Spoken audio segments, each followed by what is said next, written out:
নমস্কার, এনকে ডিজিটালে আপনাদের সবাইকে স্বাগত। কথায় কথায় আমি কৌশিক।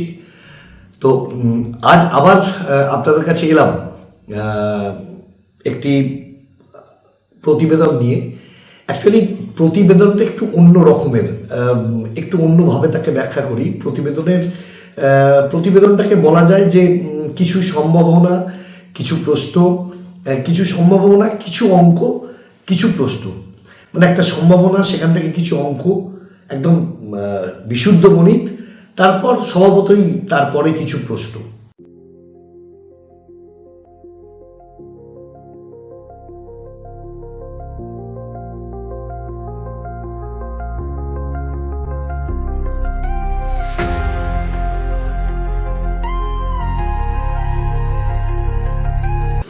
খড়গপুরের সম্মানীয় বিধায়ক হিরণ চট্টোপাধ্যায় ওরফে হিরণময় চট্টোপাধ্যায়, তিনি আবার নতুন করে বিবাহ সূত্রে আবদ্ধ হয়েছেন। সুদূর বেনারসে তার বিবাহ বাসর হয়েছে এবং সেখানে তিনি বিবাহ করে তার সোশ্যাল পেজেতে তিনি সেগুলো পোস্ট করেছেন।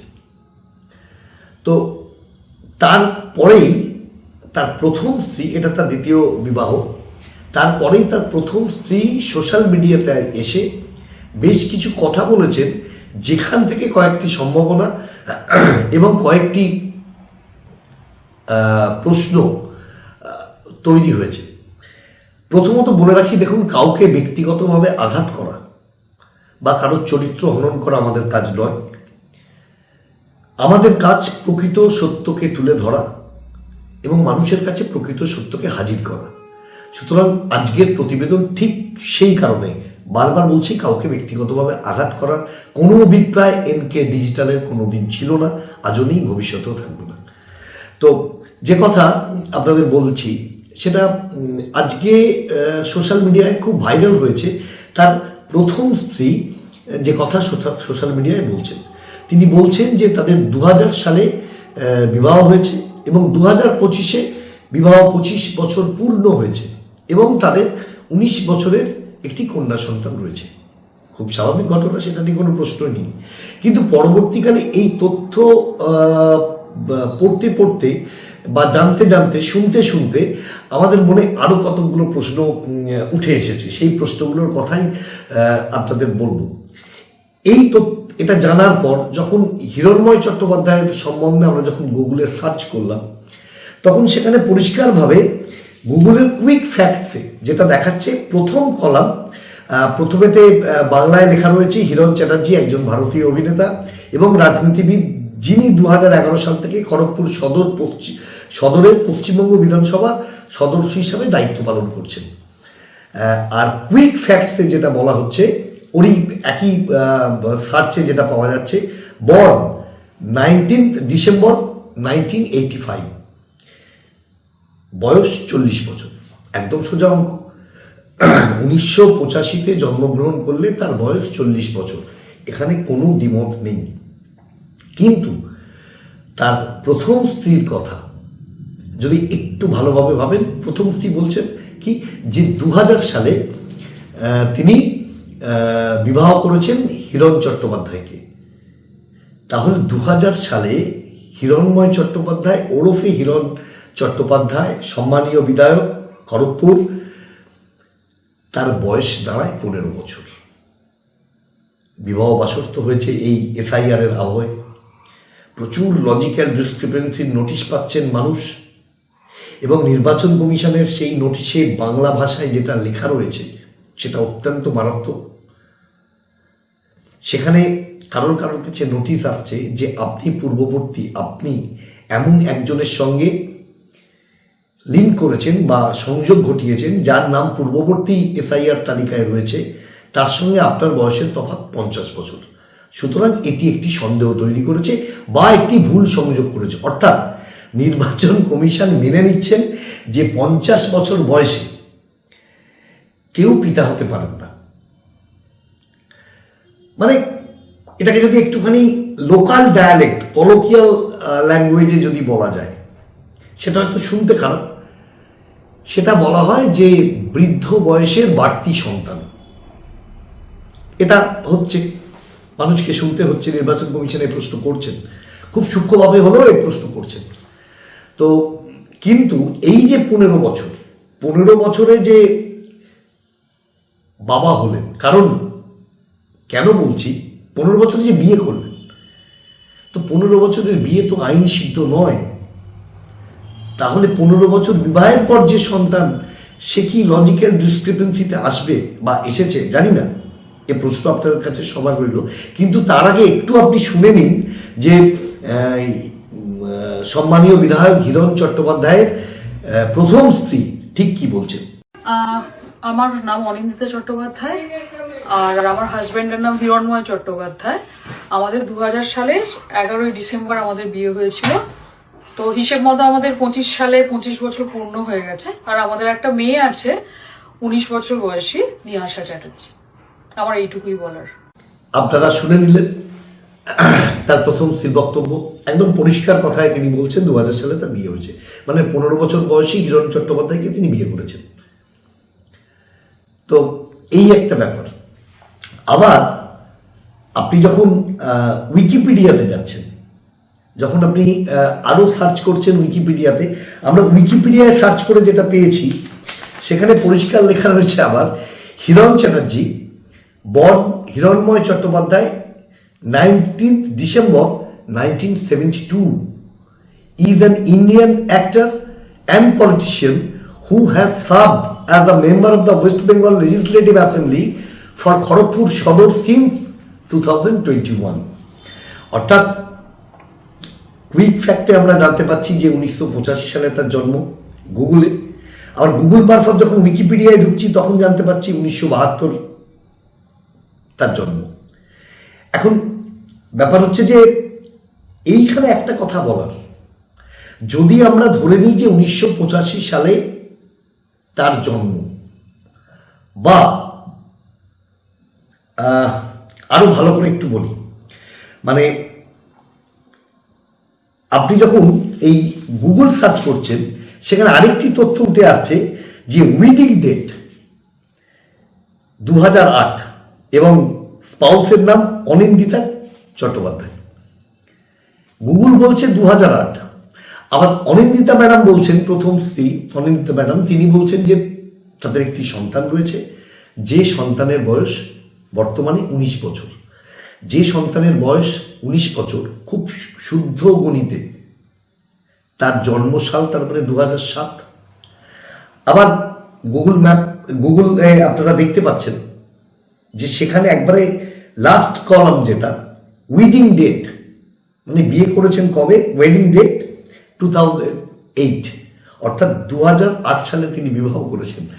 আর এদিকে সন্তানের বয়স অনুযায়ী দেখা যাচ্ছে যে 2007 সালে সন্তান জন্মেছেন।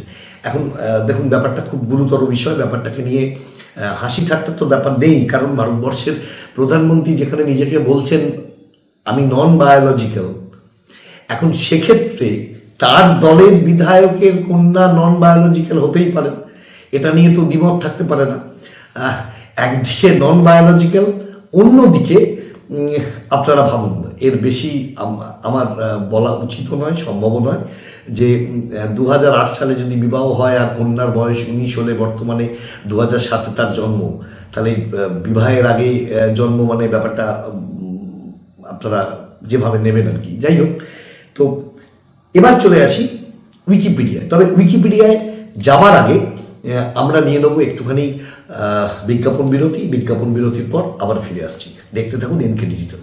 জয়গুরু রত্নভান্ডার জ্যোতিষ চেম্বার, এখানে গোল্ড মেডেলিস্ট জ্যোতিষী বসেন। হাই কোয়ালিটির আসল গ্রহরত্ন সবচেয়ে কম দামে এখানে পাওয়া যায়। স্থান বেলঘড়িয়া রানী পার্ক, বটতলা, 2 নম্বর রেলগেটের নিকটে। 9681345722 এবং 9007778922।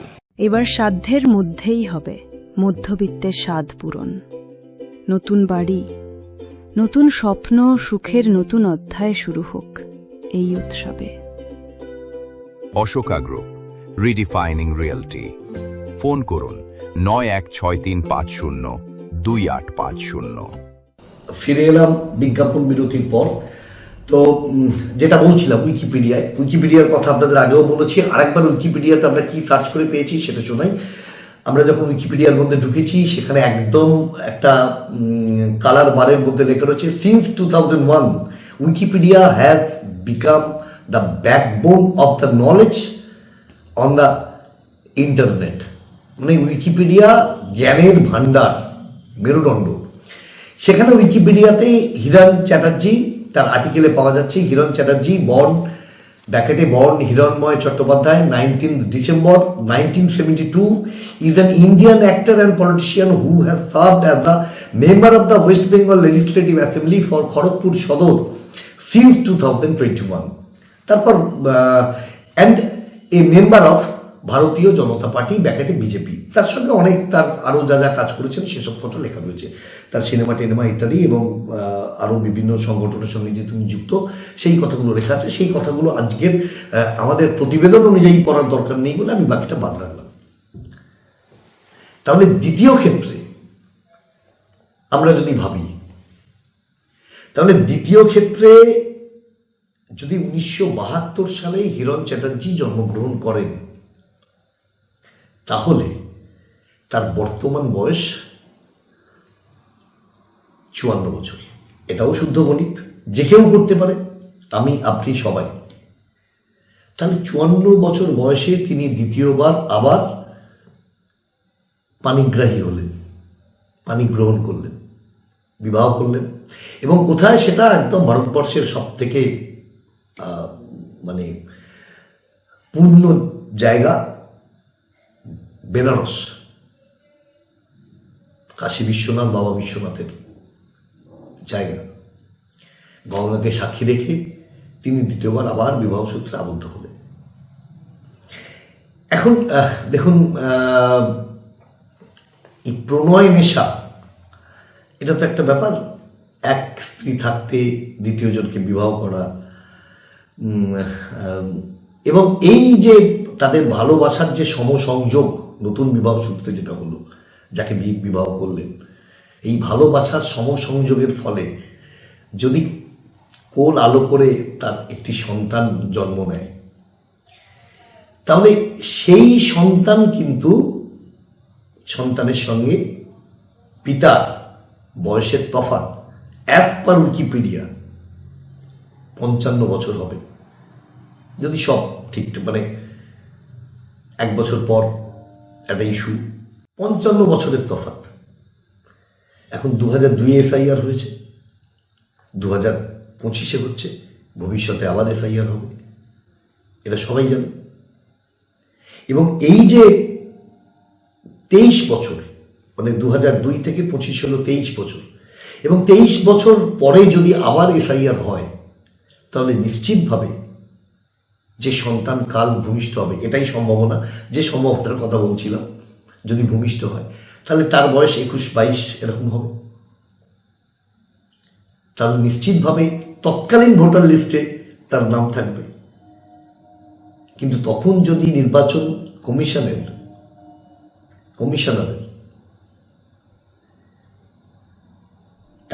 তিনি যদি এই এআই, আর্টিফিশিয়াল ইন্টেলিজেন্স মারফত ম্যাপিং করতে চান, আর্টিফিশিয়াল ইন্টেলিজেন্স মারফত যদি পিতৃ পরিচয়, পিতার সঙ্গে পুত্র বা কন্যার সম্পর্ক আর্টিফিশিয়াল ইন্টেলিজেন্স যদি ঠিক করে দেয়, প্রমাণ হিসাবে আর্টিফিশিয়াল ইন্টেলিজেন্স যা বলবে সেটা যদি মানতে হয়, তাহলে আবার লজিক্যাল ডিসক্রিপেন্সিতে আসবেন তার অফস্প্রিং, তার সন্তান। সেক্ষেত্রে তো মারাত্মক প্রবলেম। সুতরাং আমরা একটা কথা বহুদিন আগে থেকে বলছিলাম, সেটা হচ্ছে যদি আর্টিফিশিয়াল ইন্টেলিজেন্সের উপর ভরসা না করে যদি বায়োলজিক্যাল প্রমাণকে ব্যবহার করা যায়, ডিএনএ প্রোফাইলিং, ডিএনএ ম্যাপিং ইত্যাদি দিয়ে যদি করা যায়, এবং সেক্ষেত্রে একটা খুব সুন্দর সুযোগ রয়েছে। সেক্ষেত্রে ধরুন ডিএনএ ম্যাপিং করতে গেলে আমি যদি আমার পুরুষদের বা মায়ের ডিএনএ সংরক্ষণ করতে চাই, তাহলে তো সেটা সংরক্ষণ করতে গেলে সেটা সংরক্ষণের হ্যাপা আছে। ব্লাড খুব বেশি দিন সংরক্ষণ করা যায় না, স্কিন সেল খুব বেশি দিন সংরক্ষণ করা যায় না, কিন্তু চুল, কেশ তাকে সংরক্ষণ করা যায়, এবং সংরক্ষণের প্রসেসও বোধহয় খুব সোজা, কারণ একটি বাক্সে ভরে রাখলেই রাখা যায়। তাহলে কি এবার ভবিষ্যতে নির্বাচন কমিশন তার বন্ধু দলের বিধায়কের সন্তানের যাতে লজিক্যাল ডিসক্রিপেন্সির মধ্যে যাতে তাকে পড়তে না হয়, তথ্যগত অসঙ্গতির মধ্যে যাতে পড়তে না হয়, তাহলে কি ভবিষ্যতে চুল সংরক্ষণ করে রাখার, পূর্বপুরুষদের চুল সংরক্ষণে রাখার বিধান কি দেবেন? মানে নির্বাচন কমিশনকে তো আমরা বহু প্রশ্ন করছি, কোনো উত্তরই পাচ্ছি না। এটাও এক ধরনের প্রশ্নই যে বলছিলাম না, যে কিছু সম্ভাবনা, কিছু অঙ্ক আর কিছু প্রশ্ন, তো এই প্রশ্নগুলোই আমাদের মধ্যে ঘুরে ফিরে আসছে। কারণ নির্বাচন কমিশন আমাদের যে জায়গায় দাঁড় করিয়ে দিয়েছেন, আমাদের সমস্ত কাগজপত্র, বাংলার মানুষের বিভিন্ন প্রান্তিক মানুষগুলোর সমস্ত কাগজপত্র থাকা সত্ত্বেও শুধুমাত্র অ্যাডমিসেবল ডকুমেন্ট বলে কয়েকটি নাম দিয়ে বাকিগুলোকে যে সরিয়ে ফেলে দিচ্ছেন, তাহলে আমাদের ভারতবর্ষের নাগরিক হিসাবে, একজন করদাতা হিসাবে, একজন ভোটদাতা হিসাবে, যারা বহু বছর ধরে বিভিন্ন সরকার, রাজ্য, কেন্দ্র, পঞ্চায়েত, জেলা পরিষদ, পঞ্চায়েত সমিতি, যারা বিভিন্ন প্রার্থী জয়যুক্ত হয়েছেন, তাদের নির্বাচনে অংশগ্রহণ করেছেন, ভোটদান করেছেন, তাদের আজকে তাদের লাইনে দাঁড় করিয়ে বলা হচ্ছে আপনি প্রমাণ করুন যে আপনি ওনার সন্তান বা আপনি ওনার সন্ততি। তাহলে সেই জায়গায় দাঁড়িয়ে তাহলে ভারতের নির্বাচন কমিশন আমাদের বাংলার নাগরিকদের যে জায়গায় দাঁড় করিয়েছেন, মানে ঠিক এরকম বলতে ইচ্ছা করছে যে চুলের আমি চুলের তুমি, মানে আমাদের কোনো ভ্যালু নেই, কিন্তু চুল দিয়ে যাইছে না। তো এটা ভাবুন, এটা ভাবতে থাকুন। কোনো এক সিনিয়র সাংবাদিক প্রতি ক্ষেত্রে বলেন ভাবা প্র্যাকটিস করুন, আজকে আমিও বলবো ভাবা প্র্যাকটিস করুন। ভালো থাকবেন, নমস্কার।